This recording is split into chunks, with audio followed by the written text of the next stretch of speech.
కాశీలో ఒక శివలింగం ప్రతిరోజు నువ్వుల గింజంత పెరుగుతూ సత్యయుగ కాలం నుంచి పూజలు అందుకుంటూ ఉందని మీకు తెలుసా? రండి మరి వెళదాం.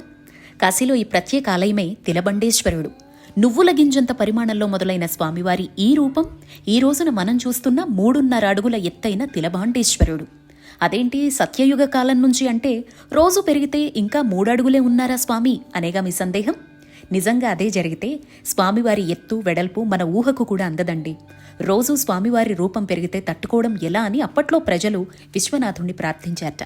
భక్తుల కోరిక మీదట ప్రతి ఏడాది మకర సంక్రమణం నాడు మాత్రమే నువ్వుల గింజంత పెరుగుతానని, కాశీ ఉన్నంత వరకు తానిక్కడే ఉండి తనను దర్శించి బిల్వదళాలు నువ్వులు సమర్పించేవారి సకల దరిద్రాలు గ్రహ దోషాలు తొలగించి వారికి అండగా ఉంటాను అని అభయమిచ్చాట.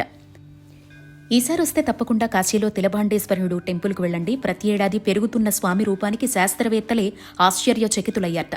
ఇక్కడ చాలా ఉపాలయాలు కూడా ఉంటాయండి, చూసి దండం పెట్టుకోండి. ఇక్కడికి చేరుకోవడానికి క్యాబ్స్, ఆటోస్ మనకు అందుబాటులో ఉంటాయి. జై కాశీ, దివ్య కాశీ, భవ్య కాశీ.